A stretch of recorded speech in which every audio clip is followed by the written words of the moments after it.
अस्सलाम नाज़रीन, मैं हूं असद अली तूर अपने प्रोग्राम असद तूर अनसेंसर्ड में। आज जो हम आपके लिए खबर लेके आ रहे हैं उसमें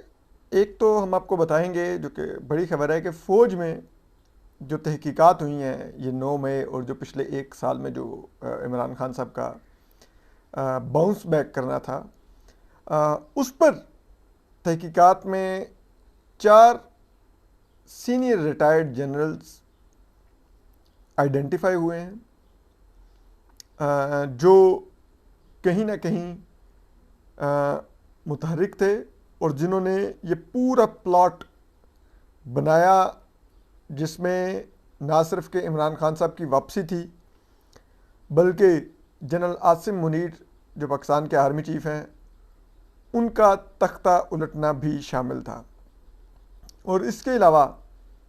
हम आपको ये भी बताएंगे कि जो कोर कमांडर लाहौर हैं थे बल्कि general lieutenant general Salman Ghani, उनके कोर्ट मार्शल का फैसला तो हो चुका है, उन पर चार्जेस क्या हैं, लेकिन क्या वो जो मामला है वो फाइल भी अभी तक वो जिसे कहते हैं ना फंसी हुई है कहीं पर के वो अभी तक प्रोसेस नहीं हो पा रही, तो इस पर भी आपको ज़रा अंदर की खबर देंगे।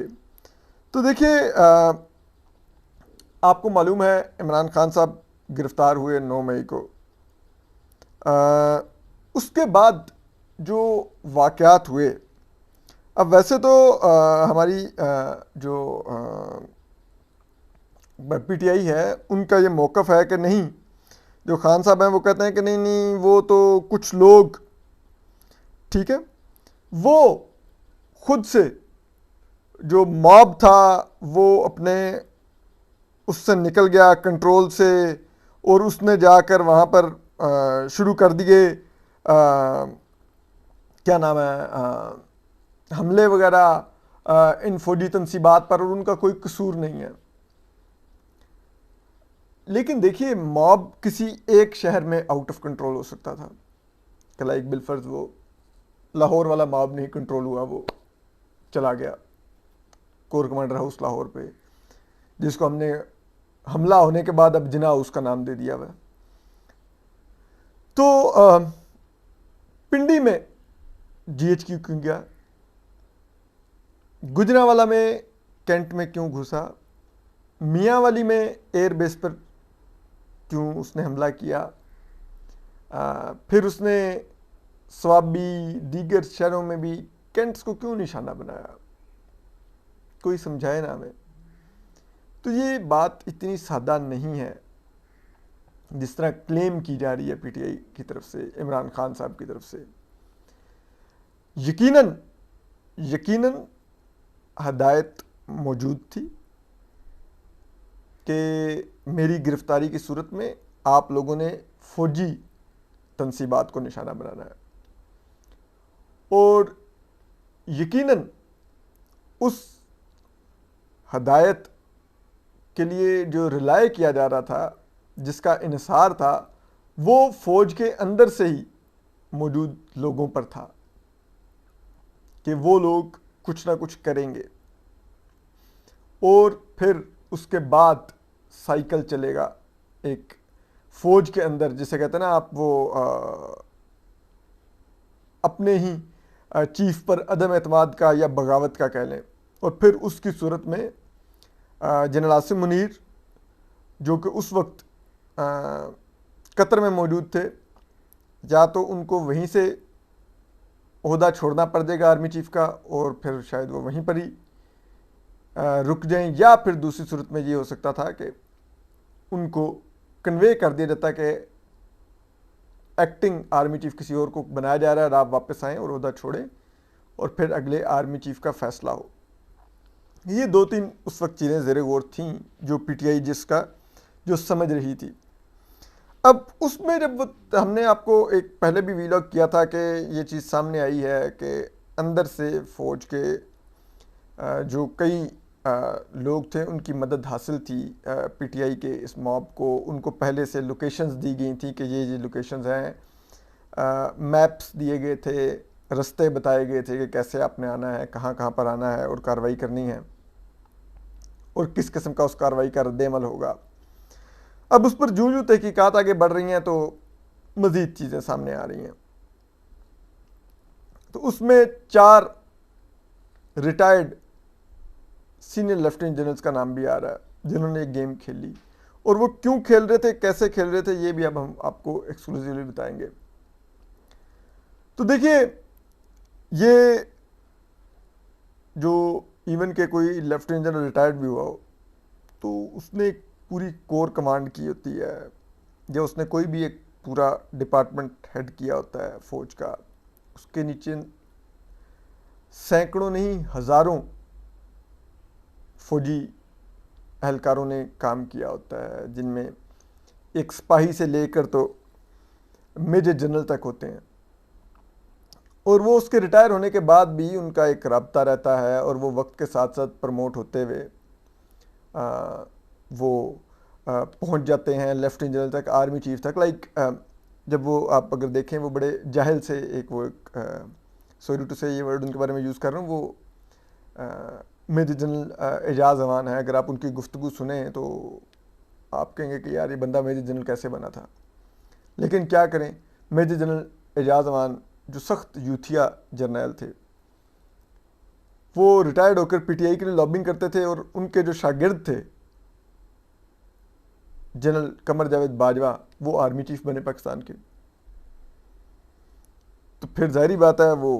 जनरल एजाज अवान का उन पर इन्फ्लुएंस तो होगा। तो अब इसी तरह ये मुख्तलिफ जो जनरल रिटायर्ड होते हैं, इनके अंडर काम करने वाले कर्नल, ब्रिगेडियर, ये लोग बाद में प्रमोट होते हैं, और जब प्रमोट होते हैं तो तब भी ये अपने इन उस्तादों का बहुत एहतराम करते हैं जिनके ज़ेर कमान इन्होंने किसी न किसी दौर में किसी न किसी जगह पर सर्व किया होता है। तो इसीलिए ये जो पीटीआई ने एक और जो बहुत जिसे कहते हैं ना, वो सिस्टमेटिक कार्ड खेला फौज के अंदर इन्फ्लुएंस के लिए, और अपने आप को जिसे कहते हैं ना वो अनटचेबल बनाने के लिए खान साहब ने, वो ये था कि इन्होंने रिटायर्ड इन अफसरान को बड़ा स्मार्टली यूज़ किया, और इन्होंने फ़ौज के अंदर रैंक एंड फाइल पर बहुत ज़्यादा काम किया कि उनको प्रो पीटीआई ही रखा जाए, और उनको उनके ज़रिए जनरल आसिम मुनीर पर एक प्रेशर बिल्ड किया जाए कि वो अगर इमरान खान साहब के साथ किसी किस्म की कोई कार्रवाई की तरफ जाते हैं तो उनको फ़ौज के अंदर से बैकलैश का सामना हो सकता है, और उस सूरत में यहाँ तक कि वो अपनी फ़ौज पर जो कमांड है वो खो सकते हैं, उनको ओहदा खोना पड़ सकता है। तो वो उस एक उनको ये खौफ दिलाया जाए और इस खौफ के अंदर उनको रखा जाए। तो उसमें जो तहकीकात में जो नाम सामने आ रहे हैं, एक तो हम पहले भी आपको बता चुके हैं, वो हैं जनरल फैज़ हमीद, जो साबिक DGI हैं। उनका अपना इसमें लालच ये था कि उनको ये प्रॉमिस किया गया था पीटीआई की तरफ से कि आपको या तो दोबारा DGI बनाया जाएगा, या आपको सदर पाकिस्तान भी बनाया जा सकता है। अब उसमें चीज़ यह है कि आपको पता है पाकिस्तान में एक रवायत मौजूद है, मोहतरमा बेनज़ीर भुट्टो शहीद साहिबा ने 90 की दहाई में जब वो प्राइम मिनिस्टर बनी तो उन्होंने रिटायर्ड जनरल कल्लू को DGI बनाया था। तो ISI का जो DG होता है वो प्राइम मिनिस्टर का प्रोगेटिव होता है, वो जिसको मर्जी लगा सकते हैं, किसी सिविलियन को भी लगा सकते हैं, किसी रिटायर्ड को भी लगा सकते हैं। तो गो के लेफ्टिनेंट फैज़ हमीद रिटायर्ड हो चुके हैं, लेकिन वो दोबारा DGI बन सकते हैं, और यही उनकी एक गेम थी कि वो किसी तरह वापस आएंगे, और फिर वो वापस आके किसी तरह से जनरल आसिम मुनीर की रुखसती का इंतज़ाम करेंगे, और फिर वो इमरान खान साहब को एडवाइस करेंगे कि ये फ़लाँ जनरल जो उनसे है, तब तक इमरान खान प्राइम मिनिस्टर बन चुके होंगे, कि ये फ़लाँ जनरल को हमें आर्मी चीफ बनाना चाहिए। तो ये एक उनका वो उस सारी पे वो गेम ये खेल रहे थे। तो एक तो लेफ्टिनेंट फैज़ हमीद थे, उनका ये अपना इंटरेस्ट था। फिर इसमें जो दो जनरल्स और का नाम आता है वो इस पीटीआई प्रोजेक्ट के बहुत बड़े खालिक हैं। उनमें नाम आ रहा है lieutenant general retired Ahmad Shuja Pasha का, जो 2011 में पीटीआई को, जिसे कहते हैं ना सही लफ्ज़ों में, जमात बनाने के, उस वक्त की इस्तेहकाम पाकिस्तान पार्टी पीटीआई को बनाने में जिनका मरकज़ी किरदार था। दूसरे हैं लेफ्टिनेंट जनरल ज़हीरुल इस्लाम। इनके बारे में भी कहा जा रहा है कि ये भी आर्किटेक्ट्स में क्योंकि हैं, तो इनका भी सामने नाम आ रहा है कि ये दो लोग भी पीटीआई के लिए गेम खेल रहे थे और ये भी पीटीआई को वापस लाने के लिए इन्होंने, सब ने ज़राए दावा कर रहे हैं कि इन्होंने अपना पूरा तन मन धन लगाया हुआ था। देन जो एक और जो नाम आ रहा है वो जो हैं लेफ्टिनेंट जनरल, जो क्या नाम है उनका, जिन्होंने रिज़ाइन दे दिया था अभी इनके बनने के बाद, अज़हर अब्बास। तो उनका भी नाम आ रहा है कि वो भी कहीं ना कहीं ज़राए दावा कर रहे हैं कि इस तमाम अमल में शरीक थे। कि आप, ज़ाहिर बात है, वो आर्मी चीफ बनना चाहते थे और वो उसमें बनने में वो नाकाम रहे, और इवन के आखिरी दम तक जो जनरल आसिम मुनीर के नाम की समरी नहीं जा रही थी, जो उनका नाम जीएचक्यू से समरी में नहीं जा रहा था, जिसमें सीनियर लेफ्टिनेंट जनरल्स की लिस्ट जानी थी तो प्राइम मिनिस्टर के पास कि ये अहल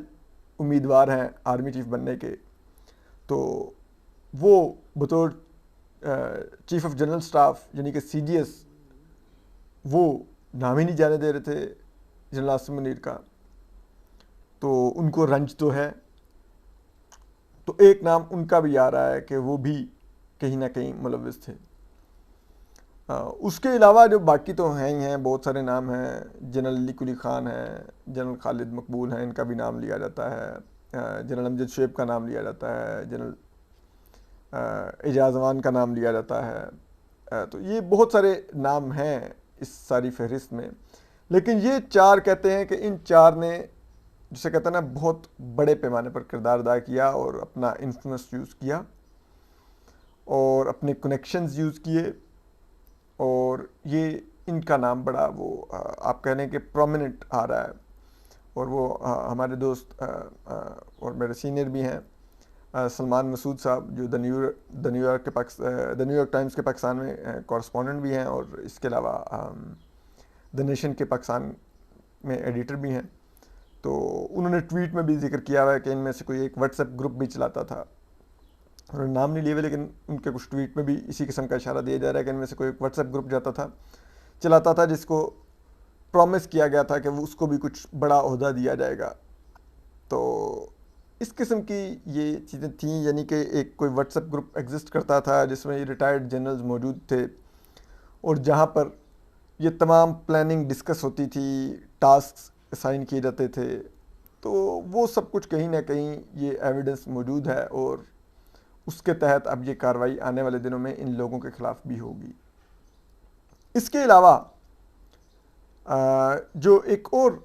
जो नाम है वो सलमान गनी साहब, जो कोर कमांडर लाहौर थे, उनके ख़िलाफ़ अब चार्जशीट ये है कि जब लाहौर में ये 9 मई को मॉब चला तो उन्हें इत्तला दी गई, वो उस वक्त घर पर मौजूद थे, और उनसे ये तवक्को की गई कि वो कुछ ऑर्डर देंगे कि आप लाहौर के कैंट को ही सील कर दें ताकि मुजाहिरीन अंदर ही ना आ सकें, लेकिन उन्होंने कोई ऐसी इत्तला नहीं दी। और उस वक्त तक जब मॉब आगे बढ़ता रहा, जो लेफ्टिनेंट जनरल सलमान गनी साहब थे, ये घर से ऑफिस भी नहीं गए, क्योंकि अगर ये ऑफिस जाते तो इनको रियल टाइम इंफॉर्मेशन आ रही होती, ये ऑफिस में बैठ के अपने कमांड एंड कंट्रोल इनके हाथ में होता, ये अपने स्टाफ के ज़रिए ऑर्डर्स पास कर रहे होते और फिर उन ऑर्डर्स को इम्प्लीमेंट किया जा रहा था, लेकिन इन्होंने ऐसा नहीं किया। यहाँ तक कि जब mob core commander house Lahore के गेट पर पहुंच गया, जो पीटीआई का जत्था था। तो वहाँ पर भी उस वक्त कहते हैं कि अपने घर में अंदर अपनी फैमिली के साथ कुछ फ्रूट्स वगैरह खा रहे थे और बिल्कुल कैजुअल ट्राउज़र और टी शर्ट में थे और बिल्कुल यूनिफॉर्म में नहीं थे। तो इन्होंने जब मॉब बाहर पहुंच गया, उसने बाहर नारेबाजी शुरू कर दी, तो इन्होंने खुद ही अपने जो कोर कमांडर हाउस के सिक्योरिटी पर मौजूद लोग थे उनको कहा कि पीछे हट जाएं और दरवाज़ा खोल दें और अंदर आने दें, मैं इनसे बात कर लूँगा, ये हमारे अपने लोग हैं, तो मैं समझा लूँगा इनको। और फिर जब वो मॉब अंदर एंटर हुआ और फिर अंदर एंटर होने के बाद उसने जो कार्रवाई शुरू की,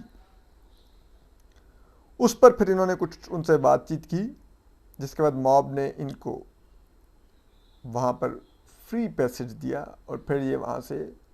बैक साइड से घर के फरार हो गए अपनी फैमिली के साथ। तो ये फौज के उसमें एक बहुत बड़ा एक सेटबैक था कि एक कोर कमांडर जो उस वक्त लाहौर का पूरा जिम्मेदार था फौज की सिक्योरिटी का, वो अपने घर को सिक्योर ना रख सका, वो किसी किस्म का कंट्रोल साबित ना कर सका, फौज के लिए बहुत बड़ी सुबकी हुई, वो कोई ऑर्डर्स ना पास कर सका जो उसको करने थे, वो कोई डिसीजंस ना ले सका, और यहाँ तक कि उसकी वर्दी भी मुजाहिरीन के हाथ लग गई। और ये सब कुछ चार्जेस हैं इनके खिलाफ, जिसके बाद इनके खिलाफ अब वो की जा रही है कि इनको कोर्ट मार्शल किया जाए। लेकिन ज़रा ये भी दावा कर रहे हैं कि ये जो कोर्ट मार्शल की कार्रवाई होती है, ये हमेशा QMG यानी कि क्वार्टर मास्टर जनरल जो होते हैं वो इनिशिएट करवाते हैं